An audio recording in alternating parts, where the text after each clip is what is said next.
입사일은 언제인가요? 신규 직원 교육 받으셨나요? 그러면 누구한테 어떤 내용으로 받으셨나요? 입사일은 땡땡이고요. 원장님에게 입사 후 바로 교육을 받았습니다. 시설 운영 규정, 급여 제공 지침, 담당 업무 교육을 받았습니다. 운영 규정, 급여 제공 지침, 담당 업무 교육을 받으셨는데 어떤 내용의 교육을 받으셨나요? 운영 규정은 조직, 인사, 급여 월급, 회계, 입소 계약, 모집 방법, 운영위원회 등이 있습니다.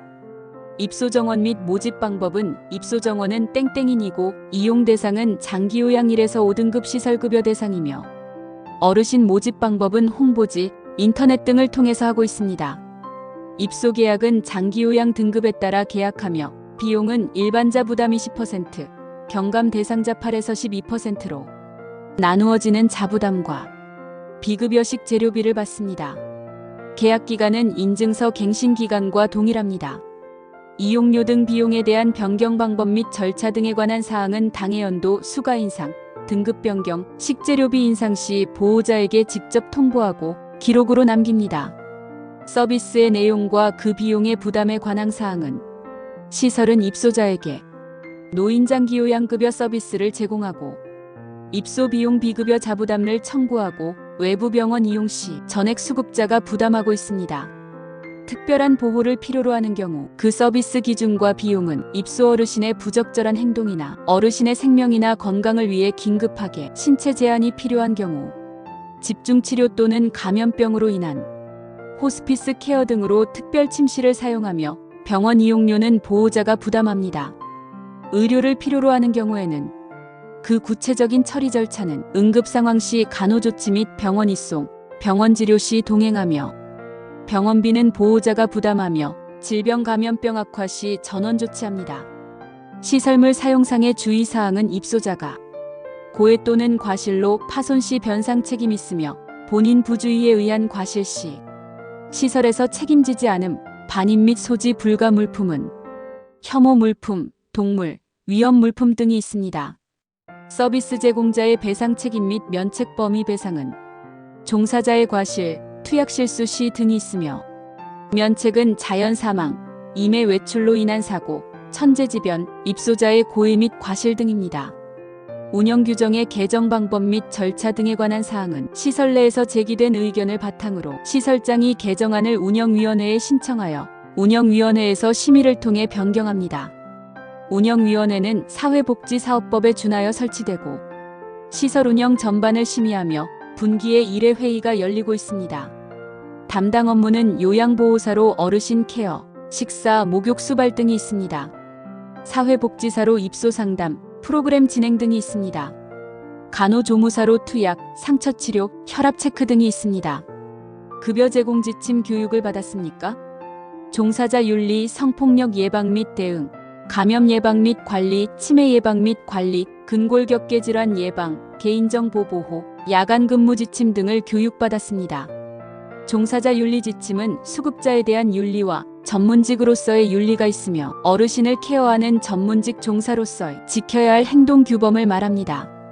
성폭력 예방 및 대응 지침은 성폭력이란 신체적, 언어적, 심리적 폭력이 있으며 예방은 정기적으로 년 1회 교육을 실시합니다. 대응 방법으로는 성폭력 발생 시 목격자는 이를 즉시 중단시키고 시설장에게 보고합니다. 감염 예방 및 관리 지침은 손 씻기를 철저히 하고 장갑 및 마스크를 착용, 감염병 발생 시 감염병 대응 체계에 따라 단계별 대응합니다. 치매 예방 및 관리 지침은 치매는 알츠하이머, 혈관성, 알코올성 치매가 있으며 후천적으로 뇌 수축, 손상 등으로 인지 기능이 감소하여 발생하며 예방을 위해 치매 프로그램 및 규칙적인 습관을 유지하고 관리 및 치료를 위해서 병원 진료를 통해 약물을 제공하고 있습니다. 근골격계 질환 예방 지침은 예방을 위해 스트레칭 등을 생활화하고 충분한 휴식을 취합니다. 개인정보 보호는 성명, 주민번호 등을 통해 개인을 알아볼 수 있는 정보를 말하며 누출해서는 안 되고 기록지의 경우 잠금 장치를 통해 관리하고 있습니다. 야간 근무 지침은 야간 점검 시간과 수급자 확인으로는 수급자 상태, 침대 난간 안전 상태, 배회 여부를 확인하고 시설 안전 점검으로는 출입구 잠금 장치, 소화기 위치, 비상구 확인, 그리고 대비 경로 및 비상 연락망 확인 등에 대해 교육받았습니다. 야간 근무 시간은 22시에서 6시까지이며 땡땡 시간마다 한 번씩 수급자 상태 및 시설 전반 사항에 대해 체크하고 라운딩하고 있으며 야간 점검 일지에 기록합니다. 복리후생제도에는 어떤 것이 있습니까? 실제로 기관에서 시행하고 있는 복리후생제도에 대해 설명하시면 됩니다. 경조사, 직원 생일자 선물, 보수교육비 지원, 해외 연수, 직원 영화 관람, 명절 선물, 단체상해 보험, 장기 근속자에 대한 포상이 있습니다. 직전 정기평가 결과 가상금을 직원 처우 개선비로 주었나요? 저희는 받지 않았고 가상금을 받으면 처우 개선비로 사용한다고 들었습니다. 직원 고충 처리를 위한 절차는 어떻게 됩니까? 고충 발생 시 익명성이 보장되는 고충 처리함이나 전화 등을 이용하여 관리자에게 보고하며 고충처리위원회를 통해 처리 결과를 땡땡일 이내에 알려줍니다. 경미한 사항은 직원 회의를 통해서도 즉시 고충을 처리합니다. 고충에 대한 적절한 조치를 받은 적이 있습니까? 없습니다. 또는 실제 기관에서 처리받은 사례에 대해 설명하시면 됩니다. 직원 인권 침해 대응 지침을 교육받았습니까? 네, 교육받았습니다. 인권 침해 유형에는 폭언, 폭행, 성희롱 추행 등이 있으며 대응 방법에는 인권 침해 시 자제 요청 및 즉시 경고하고 폭언 등이 지속되면 녹음 사전 고지 및 법규 위반을 공지합니다. 그럼에도 폭언 등을 멈추지 않으면 응대 종료 및 경찰에 신고합니다. 실내 환기를 실시하고 있나요? 환기의 방법과 환기의 필요성에 대해 이야기해 보세요. 네, 매일 3회 이상 실시하고 있으며 환기 시간은 1회당 최소 10분 이상 실시하고 있습니다. 환기 필요성은 실외 공기를 실내로 유입하면서 실내에서 발생하는 오염물질을 깨끗한 공기로 희석, 분배 및 제거하여 실내에 건강한 공기를 제공하는 것을 의미합니다. 낙상 고위험 수급자를 알고 있나요? 내 시설 내 고위험 수급자 땡땡 어르신이 낙상 고위험 수급자입니다. 낙상 예방 및 낙상 발생 시 조치 방법을 말해보세요. 낙상 예방을 위해서 어르신 이동 시 함께 동행하고 낙상 보조 도구 제공, 저녁에는 취침 등을 켜주고 화장실 바닥 등이 미끄럽지 않는지 상시 확인합니다. 낙상 발생 시 어르신을 안정시키고 움직이지 않도록 해야 하며 관리자에게 신속히 연락하여 확인 후 병원으로 이송합니다. 바닥에서 휠체어 이동 방법입니다. 휠체어를 수급자의 건강한 쪽에 비스듬히 놓고 브레이크를 잠근다. 휠체어를 마주본 상태에서 수급자는 손을 휠체어의 시트 부분으로 내밀어 상체를 숙이게 한다. 요양보호사는 바지 뒤춤을 잡아 허리를 지지해주고 수급자는 엉덩이를 들어 고관절을 펴게 한다. 건강한 쪽 무릎을 세우게 한 뒤 힘주어 일어나 바르게 서도록 돕는다. 건강한 다리를 축으로 삼아 몸을 돌려준 뒤 앉힌다. 휠체어에서 바닥으로 이동 방법입니다. 휠체어의 브레이크를 잠그고 발받침대를 올린다. 수급자의 양발은 바닥에 내려 미끄러지지 않게 고정한다. 수급자의 마비된 쪽 옆에서 어깨와 몸통을 지지한다. 수급자의 건강한 쪽 팔을 뻗어 바닥을 짚게 한다. 수급자의 건강한 쪽 다리에 힘을 주어 바닥으로 내려앉게 한다. 침대에서 휠체어 이동 방법입니다. 휠체어를 수급자의 건강한 쪽에 비스듬히 놓고 브레이크를 잠근다. 수급자의 양발은 침대에서 내려 바닥에 닿도록 고정한다. 수급자의 건강한 손은 몸에서 먼 쪽의 휠체어 팔걸이를 잡도록 한다. 수급자의 다리 사이에 발을 집어넣고 바지 뒤춤을 잡아 구호에 맞춰 일어선다. 건강한 다리를 축으로 삼아 휠체어 쪽으로 몸을 돌리고 천천히 앉힌다. 휠체어에서 침대로 이동 방법입니다. 휠체어를 침대 옆에 비스듬히 놓고 브레이크를 잠근다. 건강한 쪽이 침대와 가깝도록 휠체어를 세운다. 발받침대를 올린 뒤 양발이 바닥에 닿도록 내려놓는다. 수급자의 건강한 손은 침대 바닥을 지지하도록 한다. 수급자의 다리 사이에 발을 집어넣고 바지 뒤춤을 잡아 구호에 맞춰 일어선다. 건강한 다리를 축으로 삼아 침대 쪽으로 몸을 돌리고 천천히 앉힌다. 주의사항으로는 마비된 쪽에 휠체어를 놓으면 넘어져서 부상을 입을 수 있기 때문에 주의하셔야 합니다. 화재 등 재난 상황 최초 발견 시 어떻게 하시겠습니까? 119에 신고하고 초기 진압을 합니다. 자위소방대에 분장된 본인 역할은 무엇입니까? 통보연락팀으로 119에 신속히 연락합니다. 소화팀으로 소화기 이용해 화재를 초기 진압합니다. 피난 유도팀으로 손전등과 수급자 명단을 지참하고 대피 여부 확인합니다. 응급구조팀으로 상비약을 지참하고 응급처치 및 남아있는 수급자를 최종 확인합니다. 대부분의 시설의 요양보호사는 피난 유도팀입니다. 실제 기관의 자위소방대 역할을 확인하시기 바랍니다. 소방설비에 관해 소화기, 소화전 스프링쿨러의 위치는, 비상벨의 위치는, 재난화재 발생 시 비상구 위치 및 대피 경로는 실제 시설에 설치된 위치와 내용에 맞게 면담을 준비하시기 바랍니다. 재난 상황 중 지진 발생 시 행동 요령에 대해 말씀해 주시기 바랍니다. 시설 내부에서는 침상이나 테이블 밑으로 들어가 방석 등으로 머리를 보호하고 지진이 멈추면 어르신들을 밖으로 대피시킵니다. 소화설비에서 소화기, 소화전의 작동 방법을 시연해 보세요. 소화기는 불이 난 곳으로 소화기를 이동한 후 소화기가 바닥에 있는 상태에서 안전핀을 빼고 바람을 등지고 한 손으로 소화기를 들고 다른 손으로 호스를 빼내어 손잡이를 힘껏 눌러 빗자루로 쓸듯이 분사합니다. 소화전은 소화전 문을 열고 호스를 끄집어냅니다. 호스를 적합하게 연결하고 소화전 밸브를 왼쪽으로 돌려 개방합니다. 노즐을 단단히 잡고 화재 방향으로 물을 분사합니다. 소화전이 없는 곳은 소화기만 시연합니다. CCTV 영상관리 교육을 받았나요? 열람 가능 사유와 운영자의 금지 행위에 대해 말씀해 주세요. 네, 받았습니다. 열람 가능 사유는 첫째, 수급자가 자신의 생명, 이익 등을 위해 열람을 요청하는 경우, 둘째, 수급자의 보호자가 수급자의 안전을 확인할 목적으로 열람을 요청하는 경우, 셋째, 공공기관이 노인복지법 제49조 21등 법령에서 정하는 노인의 안전 업무 수행을 위한 경우, 넷째, 범죄의 수사와 공소제기, 법원의 재판 업무를 수행을 위하여 필요한 경우가 있습니다. 운영자의 금지 행위는 카메라를 임의로 조작하거나 다른 곳을 비추는 행위, 설치 목적과 관련 없는 정보를 수집하기 위해 카메라 회전 및 확대 기능을 사용하는 행위, 녹음 기능을 탑재하거나 녹음을 하는 행위를 해서는 안 됩니다. 개인정보 보호를 위한 시설 내 조치는 어떻게 하고 계신가요? 년 1회 CCTV 내부 관리 계획에 대해 교육을 실시하며 영상 자료는 암호화되어 있습니다.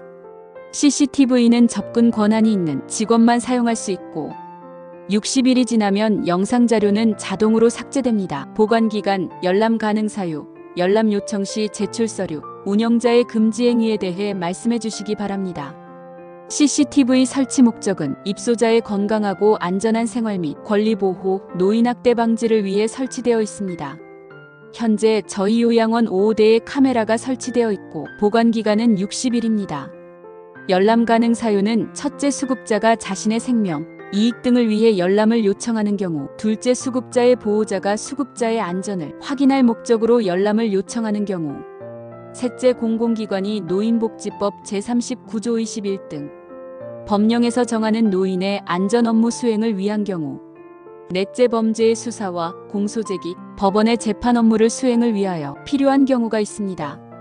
열람 요청 시 제출 서류는 영상정보 열람 요청서, 의학적 소견서, 가족관계 증명서, 주민등록 등본, 노인 안전 업무는 노인 보호 전문기관 신분증 및 공문, 수사기관 영장 및 공문 등이 있습니다. 운영자의 금지 행위는 카메라를 임의로 조작하거나 다른 곳을 비추는 행위, 설치 목적과 관련 없는 정보를 수집하기 위해 카메라 회전 및 확대 기능을 사용하는 행위, 녹음 기능을 탑재하거나 녹음을 하는 행위를 해서는 안 됩니다. 어르신의 의사를 들어주시고 야간에 개인 활동 요구 시 들어주시나요? 네, 어르신께서 필요한 사항에 대해 항상 이야기하고 계시고 저희 시설은 프로그램실 거실에 TV, 컴퓨터가 설치되어 있어 취침 시간 이후에도 본인이 요구하시면 다른 어르신에게 피해가 가지 않는 범위 내에서 2시간 정도 개인 활동을 더 보장하고 있습니다. 어르신이 목욕을 거부하면 어떻게 하고 있나요? 어르신에게 다른 날 하고 싶은지 확인해보고 목요일을 변경하거나 시간을 오전에서 오후로 변경하여 실시하고 있습니다. 노인 권리 보호에 대해 노인이 기본적으로 보호받아야 하는 권리에는 어떤 것이 있나요? 세 가지만 말씀해보세요. 존엄성과 인격을 존중받을 권리, 안전하고 건강한 생활 환경을 제공받을 권리, 자신의 의견을 표현하고 존중받을 권리, 독립적이고 자율적인 삶을 영위할 권리, 신체적, 정신적 건강을 보호받을 권리, 비밀 보장을 받을 권리, 적절한 치료와 의료 서비스를 받을 권리, 사회적 활동에 참여할 권리, 개인적인 소지품을 보호받을 권리, 외부와의 연락을 자유롭게 할 권리, 차별받지 않을 권리, 문화적 종교적 활동에 참여할 권리, 불공정한 대우에 대한 항해 및 개선을 요구할 권리. 노인학대 유형은 어떤 것이 있나요? 2가지 이상 말해보세요. 신체적 학대는 신체적 손상, 고통, 장애 등을 유발시키는 행위를 말합니다. 정서적 학대는 비난, 모욕, 위협, 협박 등 정서적 고통을 주는 행위를 말합니다. 성적 학대는 성적 수치심 유발 행위 및 성폭력 등 강제적 성적 행위를 말합니다.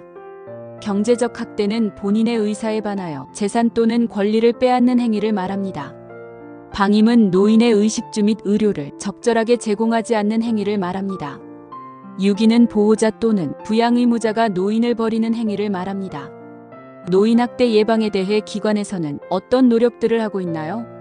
년 1회 노인 인권 교육과 노인학대 신고 의무자 교육 실시, 분기 1회 노인학대 예방 교육 실시, 수시 인권 교육, 가리개 사용, 존칭 사용 등을 하고 있습니다. 노인학대 발견 시 대응 방법으로 노인학대가 발생하면 어떻게 대응하시겠습니까? 즉시 시설장에게 보고하고 보건복지부 129번이나 노인보호전문기관 1577-1389로 전화합니다. 수급자 신체를 제한하거나 구속하는 3가지 경우는 무엇입니까? 절박성은 생명이나 신체의 위험을 초래할 가능성이 현저하게 높은 경우, 비대체성은 대처할 만한 다른 방법이 없는 경우, 일시성은 증상의 완화를 목적으로 불가피하게 일시적으로 제한한 경우를 말합니다. 신체 구속 시 가족에게 통지하고 기록하는 내용은 무엇입니까? 수급자명, 수급자 상태, 제재 일시, 제재자, 제재 방법, 통지 대상자, 통지 일시, 통지 방법입니다. 임종 돌봄 교육 내용에 대해 설명해 보세요. 임종 적응 5단계에 대한 내용과 임종 대상자의 권리 그리고 임종 징후에 대해 교육받았습니다. 임종 적응 5단계는 부정, 분노, 타협, 우울, 수용의 단계가 있습니다. 임종 대상자의 권리에는 품위 있는 삶과 죽음의 권리, 사전 연명 의료 의향서 작성, 호스피스 완화 의료 이용을 할 수 있는 권리가 있습니다. 임종 징후에는 시력 감소, 초점이 흐려진 눈동자, 말이 어눌해짐, 촉각의 감소, 움직임이 약해지고 근육의 긴장이 감소함, 체온의 상승 또는 저하, 혈압 감소, 맥박이 약해지고 빨라지거나 느려짐, 숨을 가쁘고 깊게 몰아쉬며 가래가 끓다가 점차 숨을 깊고 천천히 쉼, 가슴에서 돌 구르는 것 같은 가래 끓는 소리가 들림, 차갑고 창백한 피부, 혈액순환 부전에 의한 피부 반점, 식은땀을 흘림, 실금 또는 실변, 의식저하 등이 있습니다. 수급자의 생애 말기 자기 선택권을 존중하기 위해 연명의료 결정제도에 대해 보호자 또는 수급자의 어떤 방식으로 설명하고 있나요? 입소상담 시 등 보호자 또는 수급자에게 연명의료 결정제도의 목적과 사전 연명의향 신청기관 등에 대해 설명해드리고 있습니다. 연명의료 목적은 연명의료를 받지 않을 수 있는 기준과 절차를 정립함으로써 환자가 존엄하게 삶을 마무리할 수 있도록 하는 것을 목적으로 하고 있습니다. 이에 사전 연명의료 의향서와 연명의료 계획서를 통해 의학적으로도 무의미하고 환자도 원치 않는 연명의료는 시행하지 않을 수 있도록 하고 환자에 대한 연명의료 시행 여부를 결정할 책임이 가족에게 넘겨져 가족들이 심리적 사회적 부담을 갖지 않도록 보호하고자 합니다. 사전 연명의료 의향 신청기관은 국립연명의료관리기관으로 저희 지역은 땡땡 보건소에 있습니다. 어르신에게 발생할 수 있는 응급 상황의 종류는 무엇이며 발생 시 대응 방법에 대해 이야기해 보시기 바랍니다. 응급 상황의 종류는 낙상, 질식, 경련, 심장마비, 화상 등이 있습니다. 낙상 발생 시 어르신을 안정시키고 움직이지 않도록 합니다. 그리고 관리자에게 보고 및 응급조치 후 119 및 병원으로 이송하고 보호자에게 알립니다. 질식 발생 시 기도에 막힌 이물질을 제거하거나 하인리 히법을 시행합니다. 제거가 어려운 경우 즉시 119에 연락 후 관리자에게 통보합니다. 응급조치는 심장압박술을 실시합니다. 경련 발생 시 머리 아래에 부드러운 것을 대주고 몸에 꽉 끼는 옷의 단추나 옷을 풀고 편하게 호흡하도록 한 뒤 기도 유지하고 즉시 보고하며 적절한 조치를 취합니다. 심장마비 발생 시 반응을 확인하고 119 신고 후 심장압박술을 실시합니다. 화상 발생 시 화상 부위를 확인하고 찬물로 식힌 뒤 간호사 등에게 보고 후 병원으로 이송합니다. 감염병 유행 및 발생 시 어떻게 조치하나요? 감염병 유행 시에는 보호자께 안내 문자를 발송하고 면회객을 제한합니다. 면회 금지 등을 하며 직원 및 어르신은 발열 체크를 실시합니다. 손소독제 및 마스크를 사용하고 시설 내 소독을 수시로 진행합니다. 감염병 발생 시에는 특별 침실에 격리하고 보호자에게 안내와 보건소 신고 및 병원으로 즉시 이송합니다.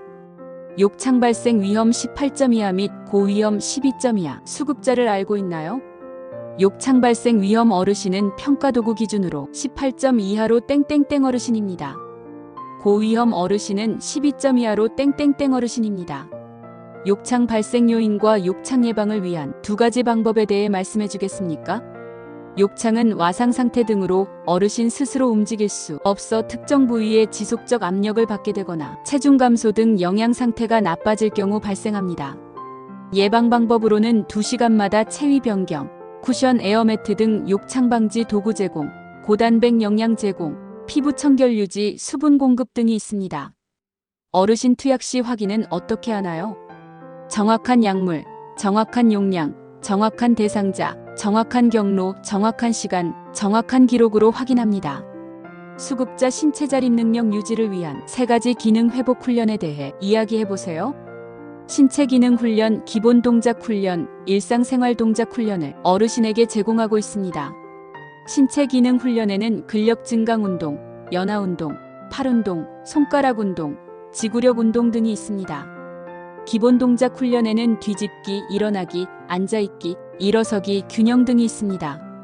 일상생활 동작 훈련에는 식사, 배설, 옷 갈아입기, 목욕, 몸단장, 가사동작, 개인용품 정리하기 등이 있습니다. 담당 어르신에게 실시하고 있는 3가지 기능 회복 훈련의 세부 항목을 각각 1가지 이상 말씀해 주세요. 실제로 시설에서 하고 있는 3가지 기능 회복 훈련에 대해 답변해야 합니다. 신체 기능 훈련에는 자전거 운동기구 타기, 밴드 좌우로 당기기, 박수치기, 풍선치기, 손가락링 등이 있습니다.